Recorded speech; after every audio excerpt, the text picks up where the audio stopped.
And I see we are now live on YouTube, so I'd like to welcome everyone to our meeting of the Planning Advisory Committee for Tuesday, June 1st, 2021. I'll call the meeting to order, please, and note that I'm acting as chair today in the absence of Councillor Teresa Jansman, who did send her regrets, and also member Jim Hutton is away as well today. He sent his regrets. I think last meeting he mentioned he could not make it. So we'll get going with the three of us. We do have quorum, so we'll start off with approval of today's agenda under item 2. Recommendation reads that the agenda be adopted as presented. Could I have a mover and a seconder, please? Thank you very much, Councillor Burton moving. Member Bottigoni seconding. Any discussion? Seeing none, all in favor? Motion is carried. Item 4 is our minutes of our previous meeting. So under 4.1 is the minutes of the meeting of May 10th, 2021. That recommendation reads that the Planning Advisory Committee minutes for May 10th, 2021 be accepted as presented. If I could have a mover there, please. Moved by Councillor Burton. Committee member Bottigoni, you good to second that? Thank you. Any discussion on that set of minutes provided in your agenda packages? Seeing no, I'll call the question. All in favor? Motion is carried. Thank you. And now on to the agenda, the formal items today. We are basically meeting for 2 CIP applications. First one up is under 5.1 tonight. That's PAC Report 10-2021 CIP application for the downtown core, 185 to 199 King Street and 110 Center Street, known as the Springer property. Recommendation reads that the Planning Advisory Committee approve in full the CIP applications for 185, 187, 189, 199 King Street West and 110 Center Street at a combined maximum amount of $36,500. Could I have a mover, please? Moved by member Bottigoni, seconded by Councillor Burton. So over to Ms. Valentine. Dana, please take us into the report. Thanks, Mayor Todd. So we've received, very excited to receive this application for the what the committee would probably know as the Springer property, located at the corner of Center and King Streets in downtown Prescott.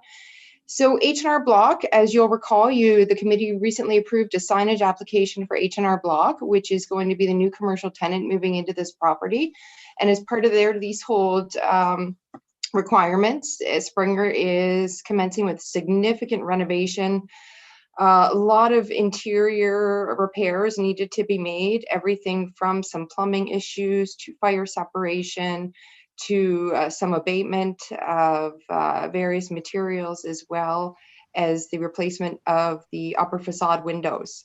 So they're working on a very extensive renovation project, and this is, as I mentioned, going to accommodate a new commercial tenant, as well as open up 3 additional commercial spaces for new tenants moving forward. And then in the future, they're also planning on renovating the residential portion to open up that for new residential opportunities in the downtown. So we're very excited, as I mentioned, to receive this application today, and I'm recommending full approval of the committee for a combination of facade and interior improvements, as well as the tax increment program, which they've requested. The amount will be determined once we receive the increase resulting from their improvements. But total recommended grant at this point is $36,500, and that's not including the unknown tax increment portion at this point. Thank you very much, Dana. Great report. A lot of information in there too with regard to the condition of the building and the work ongoing. So open it up for comments, questions from members of the committee. Everyone jump in at once. Councilor Burton, please. Thank you. It's nice to see that we have an investor that's willing to take on this project. I think it's going to really add a lot of character on that block. So looking forward to seeing all the renovations completed and moving forward and seeing the commercial aspect of things as well. So lots of opportunities there. Thanks. Absolutely. Thank you very much. Leslie, any comments?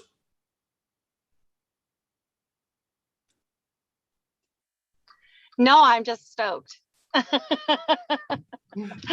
Thank you. Yeah, excellent news all the way around. I want to thank our act dev staff. I know Dana did a lot of work here, talking to the Springers and trying to get them on board with some improvements. We kind of walked out with H&R Block as well, moving in there, but I mean it's a team effort all the way around, and it's great to see that there is someone moving into that. It's a key corner unit actually, and there's been a lot of interest in there over the years. I know we've had existing businesses in the downtown talk about moving into that area.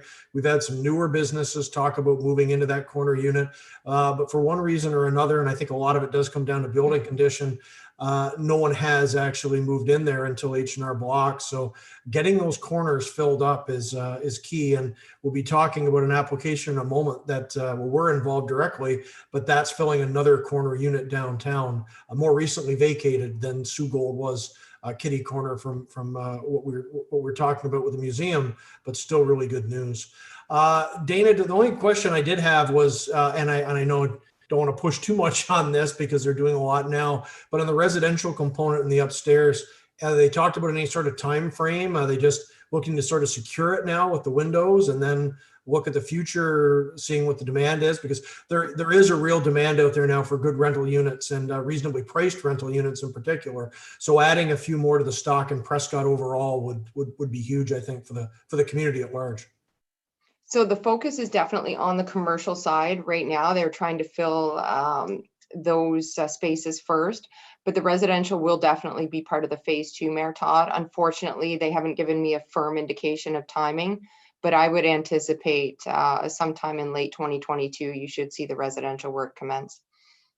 It's good to know if there's anything that we can do with regards to speeding that up in any way, because the need is really there right now for rental properties in this entire area. As we all know, there's been a real crunch on that. So I think it would actually be to their benefit too to get them up and running as soon as possible, because I think they'd be getting into a market right now. They fill those units pretty quickly. But that's all fantastic. Any further comments from members of the committee this evening? And anything else from staff? Seeing no, I'll call the question then. All in favor? Motion is carried. Thanks very much.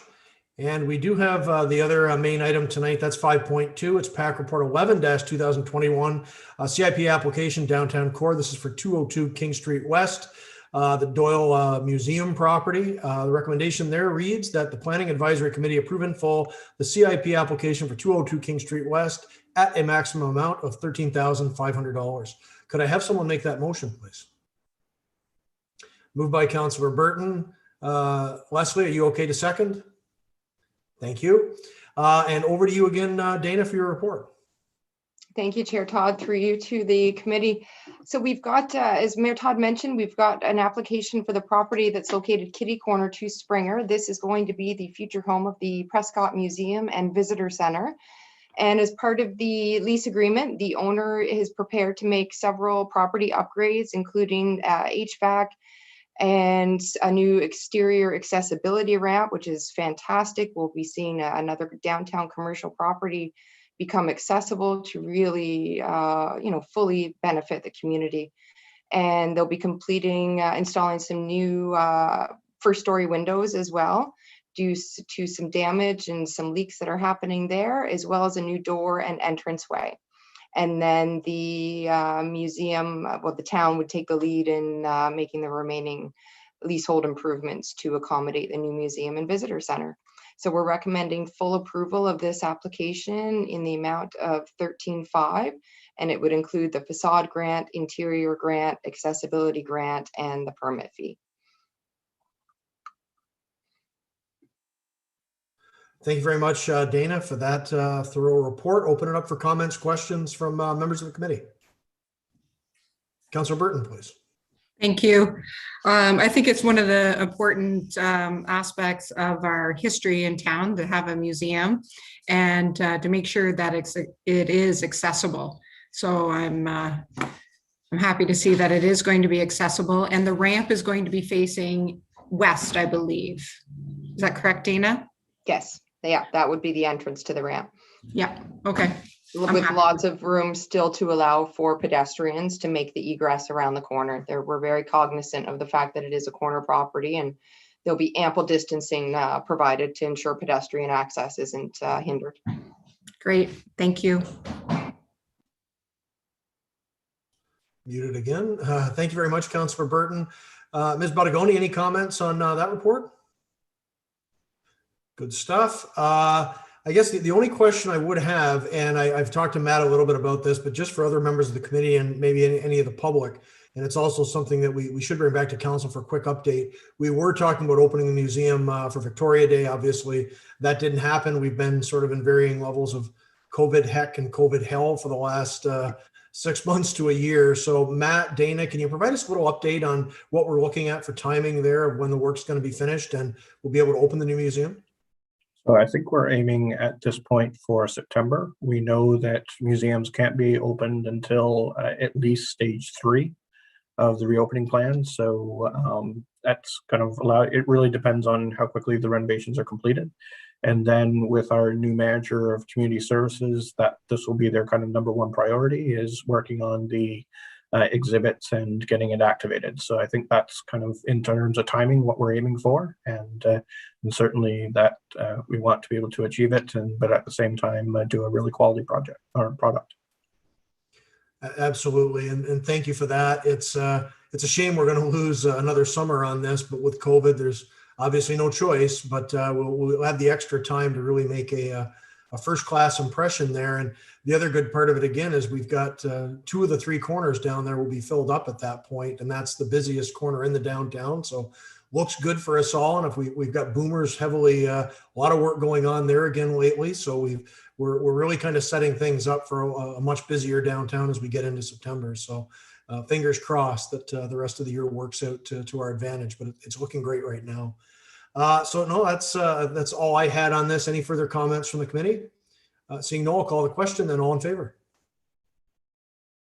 Thank you very much. Carried. And 5.3, we have the CIP financial record supplied for information purposes every meeting. Dana, Matt, any comments on the financial position and where we are right now?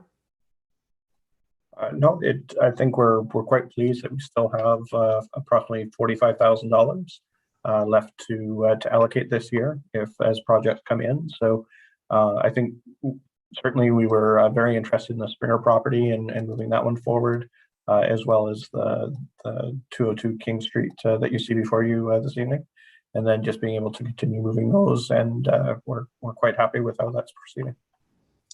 Any comments, questions on the financial records from Councillor Burton or Ms. Bottigoni? Seeing good. I just have one quick one there, and it's more of a quick comment. It just relates to the housing, and we've been looking at this a little bit with United Counties and the housing affordability and trying to tie that into what's going to come back to council in the official plan. But if there's anything we can do for CIP expansion with regards to residential, I think it's a really good time to look at it, given the issues with housing right now. This is more of a council question than anything with planning advisory, but I did want to raise that because it is a major concern, and we are seeing projects that touch on the residential, such as what we just did with the Springer property. So I do wonder if certain incentives that could be put in place even before the end of this year and approved by council, of course, could possibly spur the development and the addition of more housing projects, more units, and particularly more in the range of affordable housing. And I know I have raised that with our consultants, so that comes back to council. Some of the ideas that have been touched upon at the United Counties, the Housing Affordability Committee. We did hear from Grey County a couple of weeks ago that had they do a lot of solid work there in terms of affordable housing. They've added things to their CIP through their OP and so forth that could really stimulate housing development. So I just wanted to mention it here so that the members of the committee and even the public that may be watching know that we really are looking at the affordable housing angle and housing overall, because we do recognize what a serious situation that we've always had, but has really become under COVID.